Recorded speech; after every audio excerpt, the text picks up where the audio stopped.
The master Prakash classes YouTube channel आप सभी लोगों का स्वागत करता है। उत्तर प्रदेश में जूनियर शिक्षक भर्ती 2021 की तैयारी करने वाले ऐसे सभी अभ्यर्थी जिन्होंने अपने सेकंड पेपर के लिए विज्ञान और गणित विषय का चुनाव किया है, तो ऐसे सभी अभ्यर्थियों के लिए हम लोग यहाँ पर 50 नंबरों के विज्ञान का प्रैक्टिस सेट लेकर आए हैं। और ये जो प्रैक्टिस सेट है ये आपके घटना चक्र की बुक से लिया गया है। तो यदि आप प्रश्नों को डिटेल में पढ़ना चाहते हैं तो अपने नज़दीक की बुक स्टोर से घटना चक्र की बुक खरीद सकते हैं। चलिए फटाफट हम लोग अपने प्रैक्टिस सेट के प्रश्नों को सॉल्व करते हैं और देखते हैं किस में कितना है दम। तो इस प्रैक्टिस सेट का जो हमारा पहला प्रश्न है उसमें लिखा गया है, जो व्यक्ति स्कॉर्बिक अम्ल का वाला अधिक आहार लेते हैं उन्हें कौन सा रोग नहीं होता है। तो ऐसे व्यक्ति जो स्कॉर्बिक अम्ल का ज़्यादा प्रयोग करते हैं अपने भोजन के रूप में, तो उन्हें कौन सा रोग नहीं हो सकता है, ये आपको बताना है। और जो स्कॉर्बिक अम्ल का दूसरा नाम है उसको हम लोग विटामिन सी कहते हैं, ये सब आप जानते ही होंगे। तो सबको पता है विटामिन सी की कमी से कौन सा रोग होता है, स्कर्वी रोग होता है। इसका मतलब ये है कि अगर आप अपने भोजन में विटामिन सी अधिक मात्रा में लेंगे तो आपको कभी भी स्कर्वी रोग नहीं होगा। विकल्प सी आपका बिल्कुल सही है। आगे बढ़ते हैं दूसरे नंबर पर, मनुष्य का कौन सा अंग अवशेषी अंग है। तो अवशेषी अंग का उदाहरण कौन सा है, दिए गए विकल्पों में से आपको चुनना है। तो यहाँ पर हमारा पहला विकल्प कर्ण पल्लव पेशियां बिल्कुल सही रहेगा। आगे बढ़ते हैं तीसरे नंबर पर, निम्नलिखित में से कौन सा एक अगुहित जंतु है। अगुहित जंतु है, इसको ऐसे पढ़ना चाहिए, सॉरी, मतलब ऐसा कौन सा जंतु है जिसमें गुहा नहीं पाई जाती है। इसके कहने का मतलब इसमें बहुत सारे अंग जैसे श्वसन होगा, परिसंचरण तंत्र होगा और बहुत सारे अंगों का अभाव होता है इन जंतुओं में। ये अल्प विकसित जंतु होते हैं जो परजीवी के रूप में दूसरे जंतुओं के शरीर में उपस्थित होते हैं। तो इसका कौन सा उदाहरण रहेगा, तो उसका उदाहरण रहेगा तीसरे नंबर का विकल्प डी आपका बिल्कुल सही रहेगा, प्लेंटी हेल्मिथिस। तो ये एक अगुहित जंतु होता है, यानी कि इसमें बहुत सारे अंगों का विकास नहीं होता है। आगे बढ़ते हैं चौथे नंबर पर, निम्न में से कौन सा प्रोटीन नहीं है। तो कौन सा प्रोटीन नहीं है ये आपको बताना है। विकल्पों को जरा ध्यान से देखिएगा। चौथे नंबर में जो आपका पहला विकल्प लिखा है ये हिपेरिन। हिपेरिन कहाँ पाया जाता है, हिपेरिन रक्त में पाया जाता है। ये रक्त का थक्का जमाने में मदद करता है और ये प्रोटीन नहीं होता है। ये क्या होता है भैया, ये पॉलीसैकेराइड होता है, सल्फर युक्त पॉलीसैकेराइड होता है हिपेरिन। ठीक है, चलिए आगे बढ़ते हैं। वर्षा जल संग्रहण का मूल मंत्र क्या है। बहुत ही आसान प्रश्न है, इसका आंसर आप सभी लोगों को बताना है। तो पाँचवें नंबर में जो हमारा वर्षा के जल का संग्रहण का जो मूल मंत्र है वो हमारा पहला वाला विकल्प सही रहेगा, जल जहाँ गिरे वहीं पर एकत्र हो जाए। विकल्प पहला वाला आपका बिल्कुल सही रहेगा। चलिए आगे बढ़ते हैं। F तथा 2F के बीच में रखी वस्तु का उत्तल लेंस द्वारा बना गया जो प्रतिबिंब होता है वो किस प्रकार से होता है। तो ये चैप्टर जो है आपके लेंस वाला जो चैप्टर है उसको बहुत डिटेल में पढ़ लीजिएगा। इसमें आप सब कुछ जानते हैं, कोई दिक्कत की बात नहीं। अगर आपको अभी भी थोड़ी बहुत कन्फ्यूजन है तो डिटेल में इस पूरे चैप्टर को पढ़ लीजिएगा। बहुत ही इंपॉर्टेंट चैप्टर है, 1-2 प्रश्न इस चैप्टर से जरूर मिलेंगे और इसमें आपका विकल्प डी सही होगा, वास्तविक तथा उल्टा बनेगा। आगे बढ़ते हैं। चुंबक अपने गुण को खो देता है, कब खोता है। जब उसे गर्म किया जाता है, जब उसे ऊंचाई से गिराया जाता है, जब उसे हथौड़े से पीटा जाता है। यानी कि तीनों विकल्प सही हैं। इस प्रकार हमारा विकल्प डी यहाँ पर बिल्कुल सही रहेगा। आगे प्रश्न में है, पीतल किसका बना होता है। तो पीतल जो धातु होती है वो जिंक और कॉपर से मिलकर बनती है। पहला विकल्प आपका यहाँ पर बिल्कुल सही रहेगा। 9वें नंबर पर चलते हैं। एक कण का सरल आवर्त गति में जो त्वरण होता है वो किस प्रकार से होता है। दिए गए विकल्पों में से आपको छांटना है कि त्वरण के बारे में कौन सी बात सही रहेगी सरल आवर्त गति के समय। तो 9वें प्रश्न में जो आपका सरल आवर्त गति करते हुए कण का जो चरम अवस्था होती है उसमें त्वरण अधिकतम होता है। विकल्प डी आपका बिल्कुल सही रहेगा। चलिए 10वें नंबर चलते हैं। शरीर वर्धक भोजन कौन सा होता है। शरीर वर्धक का मतलब होता है ऐसा कौन सा भोजन है जिससे हमारे अंगों में विकास होता है, वृद्धि होती है। तो शारीरिक अंगों में वृद्धि प्रोटीन के कारण होती है। विकल्प बी हमारा यहाँ पर सही रहेगा। 11 नंबर चलते हैं। फलीदार पौधों में आणविक नाइट्रोजन को अमोनिया में बदलने के लिए उत्तरदायी एंजाइम कौन सा है। ये एंजाइम के बारे में पूछ रहा है, बैक्टीरिया के बारे में नहीं पूछ रहा है। चलिए आंसर देने की कोशिश करिए। 11 नंबर में कौन सा विकल्प आपका सही रहेगा? तो आपको पता होना चाहिए जो फलीदार पौधे होते हैं उनकी जड़ों में राइजोबियम बैक्टीरिया पाया जाता है। कौन सा? राइजोबियम बैक्टीरिया पाया जाता है। ये जो राइजोबियम बैक्टीरिया होता है ये नाइट्रोजिनेज कहाँ पर है? यहाँ पर है। नाइट्रोजिनेज एंजाइम होता है। ये क्या है? एंजाइम है। नाइट्रोजिनेज एंजाइम के साथ क्रिया करके क्या करता है? आणविक नाइट्रोजन को अमोनिया में बदलता है। तो यहाँ पर आपका विकल्प सी बिल्कुल सही रहेगा। 12 नंबर चलते हैं। एक ऐसे पौधे को जिसमें बीजाणु बनते हैं, संवहन ऊतक हैं परंतु पुष्प और बीज नहीं हैं, ऐसे जो पौधे होते हैं वो किस समूह में आते हैं? तो ऐसे पौधे टेरिडोफाइटा के अंतर्गत आते हैं। आपका सी वाला विकल्प यहाँ पर बिल्कुल सही रहेगा। 13 नंबर चलते हैं। एक उत्तल लेंस से बनने वाली प्रतिबिंब किस प्रकार से होगा? सॉरी, उत्तल नहीं, यहाँ पर अवतल लिखा है। सॉरी, जल्दबाजी में गलती हो जाती है। तो अवतल लेंस से जो प्रतिबिंब बनता है वो किस प्रकार से बनता है?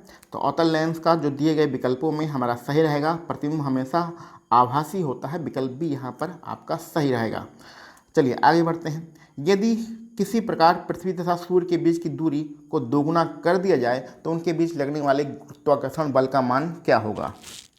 तो इसमें आपको फार्मूला याद होगा। गुरुत्वाकर्षण बल का मान निकालना है। एफ का फार्मूला गुरुत्वाकर्षण बल बराबर होता है जी जहाँ पर सार्वत्रिक नियतांक होता है, एम जहाँ पर पृथ्वी का द्रव्यमान होता है, स्मॉल एम जहाँ पर दूसरे पिंड का द्रव्यमान होता है, और नीचे क्या होता है? R square. इसी से हमें मतलब है, बाकी सब तो नियतांक हैं। तो आर होता है दोनों के बीच की दूरियां। अब क्या कह रहा है कि इसको दोगुनी कर दिया जाए, इसको क्या कर दिया जाए? दोगुना। तो जब आर का मान यहाँ पर आप 2 रखेंगे, उसका वर्ग करेंगे तो नीचे कितना आ जाएगा? 1/4 आ जाएगा। इसको हम पूरा सॉल्व नहीं कर रहे हैं, आपको शॉर्ट में समझा रहे हैं। नीचे क्या आएगा? 4 आएगा। ऊपर सब नियतांक हैं यानी कि 1 ही आएगा, यानी 1/4। आप इसको सॉल्व करेंगे, तुलना करेंगे तो आपका 1/4 आएगा, यानी कि बल कितना हो जाएगा? चौथाई हो जाएगा। 1/4 का मतलब होता है चौथाई। तो आपका विकल्प डी यहाँ पर बिल्कुल सही रहेगा। फार्मूला बता दिया है, उससे आप सॉल्व कर सकते हैं, नहीं तो आप इस शॉर्टकट तरीके से भी समझ सकते हैं। 15 नंबर पर चलते हैं। जल में वायु का बुलबुला जिसकी भांति व्यवहार करता है वह क्या होता है? तो जल में वायु का जो बुलबुला होता है वो किस प्रकार से व्यवहार करता है? वो अवतल लेंस की भांति व्यवहार करता है। विकल्प डी हमारा यहाँ पर सही रहेगा। चलिए, ऐसी कौन सी संरचनाएं हैं जो पौधों में और जंतुओं में दोनों में पाई जाती हैं? तो क्या सही रहेगा? पौधों और जंतुओं में दोनों में पाई जाने वाली कोशिकाएं कौन सी हैं? अंतःपद्रव जालिका और कोशिका कला। ये आपका विकल्प सी 16 नंबर के लिए सही रहेगा। आगे बढ़ते हैं। स्वपरागण का परिणाम क्या होता है? तो स्वपरागण के बाद में क्या होता है? अंतः प्रजनन होता है। विकल्प बी हमारा यहाँ पर सही रहेगा। 18 नंबर पर चलते हैं। किसी व्यक्ति का पूरा प्रतिबिंब देखने के लिए एक समतल दर्पण की न्यूनतम ऊंचाई कितनी होनी चाहिए? तो ये जो आपका दर्पण वाले चैप्टर हैं, लेंस वाले चैप्टर हैं, इसको डिटेल में पढ़ लीजिएगा। 2-3 प्रश्न इससे आपको मिलने वाले हैं। और यहाँ पर व्यक्ति की ऊंचाई का आधा होना चाहिए। विकल्प भी हमारा यहाँ पर सही रहेगा। 19 नंबर पर चलते हैं। ठंड के दिनों में आप लोगों ने देखा होगा जो लोहे का गुटका होता है और लकड़ी का गुटका दोनों अगर हम लोग रख दें तो प्रातःकाल अगर छुएं तो लोहे का जो गुटका होता है वो ठंडा लगता है, लकड़ी का गुटका थोड़ा कम ठंडा रहेगा, लेकिन लोहे का गुटका ज़्यादा ठंडा हो जाता है। ऐसा क्यों होता है यही आपको बताना है दिए गए विकल्पों में से।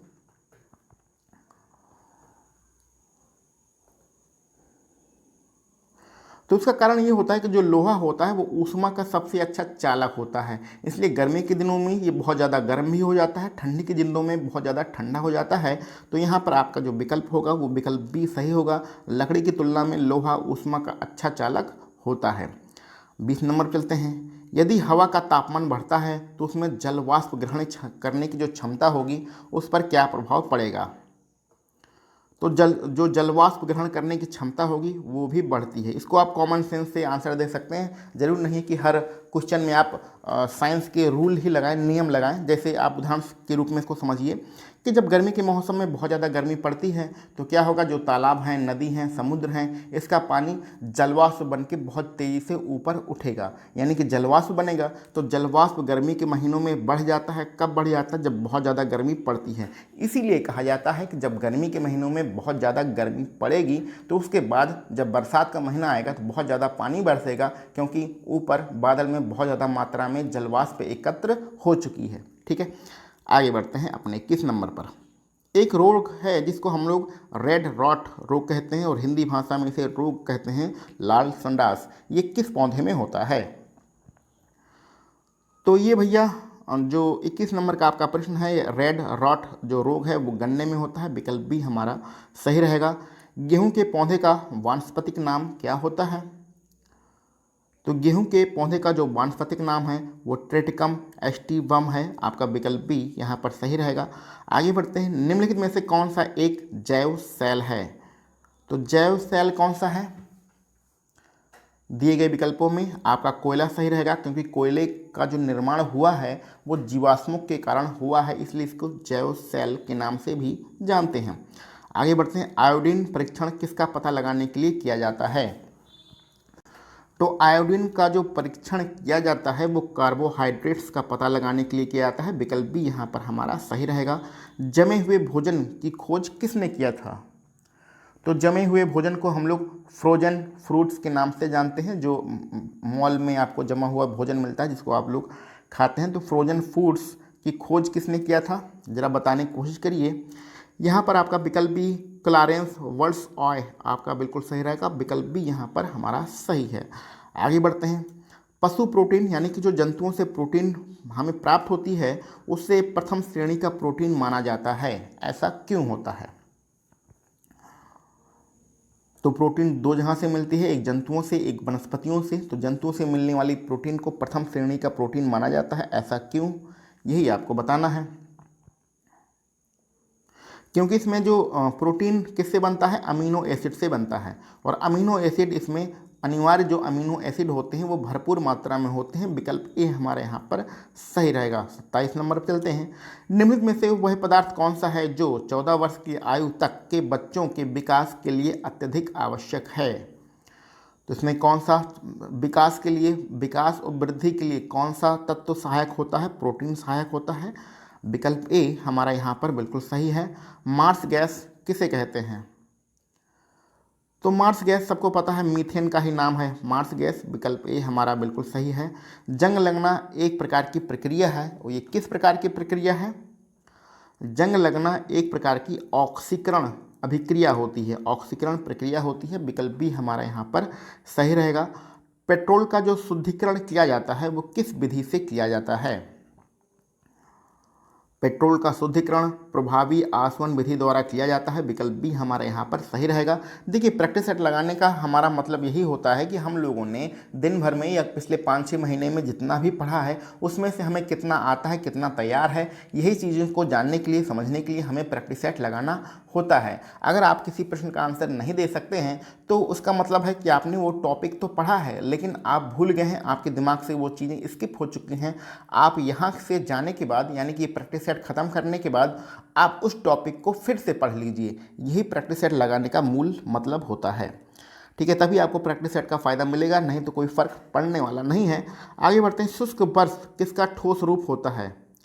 तो कुल मिला के आपको बताना है शुष्क बर्फ किसे कहते हैं। तो कार्बन डाइऑक्साइड का जो ठोस रूप होता है उसी को हम लोग शुष्क बर्फ कहते हैं। विकल्प बी हमारा यहाँ पर बिल्कुल सही है। 32 नंबर पर चलते हैं। भाप अंगार गैस किसका मिश्रण होती है? ये आप यहाँ पर अभी अगर आपने 30 या 31 प्रश्न लगाए हैं तो आप बहुत अच्छी तरीके से समझ चुके हैं कि कक्षा 9 और कक्षा 10 का जो सिलेबस है आपका, यूपी बोर्ड से पढ़े हों चाहे सीबीएसई बोर्ड से पढ़े हों, उससे मतलब नहीं है। यूपी बोर्ड जैसे हम तो यूपी बोर्ड से ही पढ़े हैं, तो कक्षा 9 और 10 का जो सिलेबस है सेम टू सेम उसी से प्रश्न यहाँ पर पूछे जा रहे हैं। तो आगे बताना है भाप अंगार गैस किसका मिश्रण होती है? तो 32 नंबर में आपका विकल्प सी कार्बन मोनोऑक्साइड और हाइड्रोजन का मिश्रण होती है भाप अंगार गैस। ठीक है। जल गैस किसका मिश्रण होती है? अब आगे बताना है जल गैस के बारे में।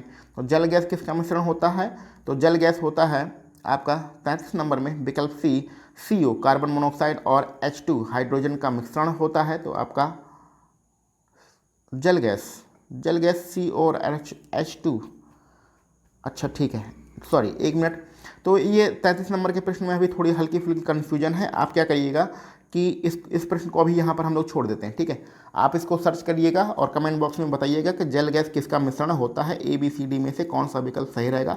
इसमें अभी थोड़ा सा कन्फ्यूज है, विकल्प सी सही है, इसमें थोड़ा सा कन्फ्यूजन है। आगे बढ़ते हैं 34 नंबर पर, मरकरी क्या होता है। तो मरकरी क्या होता है, एक द्रव के रूप में पाई जाने वाली धातु होती है। विकल्प बी हमारा बिल्कुल सही रहेगा। दूध को दही में स्कंदित करने वाला एंजाइम कौन सा है। तो दूध को दही में बदलने वाला जो एंजाइम है वो रेनिन है। रेनिन नाम का एंजाइम ये काम करता है। विकल्प ए हमारा यहाँ पर सही है। वायुमंडल में जो आर्द्रता होती है उसको हम लोग किससे मापते हैं। तो वायुमंडल में जो आर्द्रता है उसको हम लोग हाइग्रोमीटर से मापते हैं। विकल्प बी हमारा यहाँ पर बिल्कुल सही है। आगे बढ़ते हैं, मानव आंख दृश्य प्रकाश के लिए जिस तरंगदैर्घ्य के लिए सर्वाधिक सुग्राही है वह कौन सी है। यानी कि हमारे जो नेत्र हैं वो कितने एंगस्ट्रॉम की जो है तरंगदैर्घ्य के लिए सबसे ज़्यादा उपयुक्त हैं। तो यहाँ पर आपका दिए गए विकल्पों में से 5500 एंगस्ट्रॉम, विकल्प भी हमारा यहाँ पर सही रहेगा। फिटकरी जो पोटास है, पोटास फिटकरी, उसका क्या फार्मूला होता है।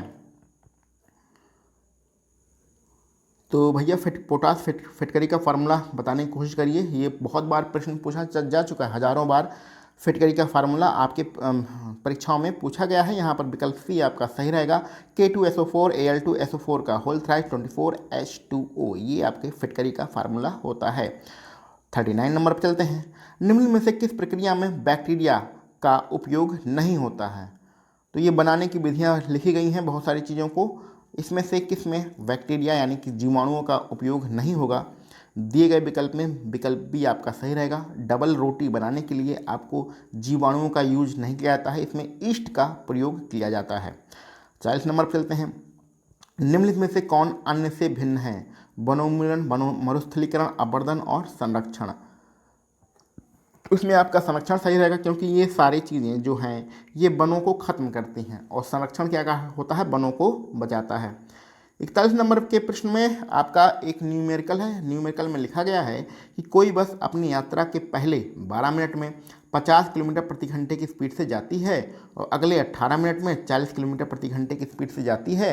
तो इस कुल अवधि में यानी कि ये 12 मिनट और 18 मिनट यानी कुल अवधि में बस ने कितनी दूरी तय किया है, यही आपको बताना है। चलिए 1 मिनट का समय लेगा, इसको सॉल्व कर लेते हैं। ये 50 किलोमीटर प्रति घंटे का मतलब है 1 घंटे में 50 किलोमीटर, 1 घंटे में कितना होता है 60 मिनट। तो यानी 60 मिनट में 50 किलोमीटर जाती है तो 12 मिनट में कितना जाएगा, यही हमें निकालना है। तो क्या होगा, 60 मिनट में 50 किलोमीटर जाती है तो 60/50 और गुणे क्या हो जाएगा यहाँ पर 12। इसको आप सॉल्व कर लीजिए, 6 दूनी 12, कुल मिला के कितना आ जाएगा 10 किलोमीटर। तो 10 किलोमीटर तो पहले वाले से निकले, अब दूसरे वाले से आते हैं। दूसरे में लिखा है 40 किलोमीटर प्रति घंटा उसकी स्पीड है और कितना समय ले रही है 18 घंटा। प्रति घंटे का मतलब 1 घंटे में 40 किलोमीटर, 1 घंटे का मतलब 60 मिनट, 60 मिनट में 40 किलोमीटर। तो इसका मतलब होता है 60 मिनट में 40 किलोमीटर, तो 40/60 और गुणे कितना हो जाएगा 18।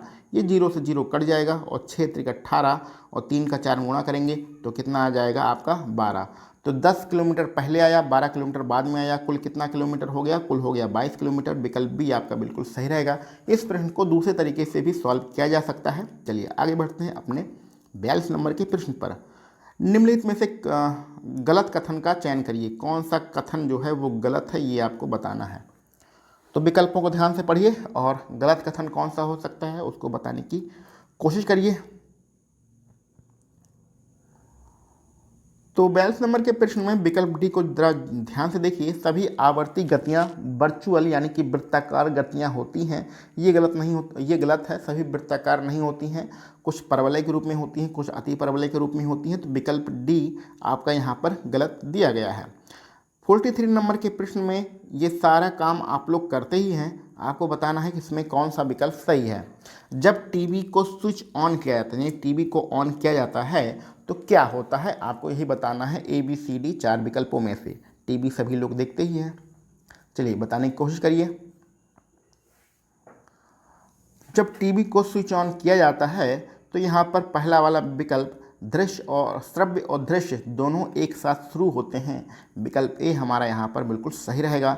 44 नंबर पर बढ़ते हैं। एक रेडियो स्टेशन से 30 मीटर बैंड का प्रसारण प्राप्त होता है। इस स्टेशन द्वारा प्रेषित वाहक तरंगों की आवृत्ति क्या होगी, ये आपको बताना है। तो न्यूमेरिकल सॉल्व करना है। चलिए न्यूमेरिकल को हम लोग सॉल्व कर लेते हैं। फार्मूला आप सभी लोगों को पता ही होना चाहिए।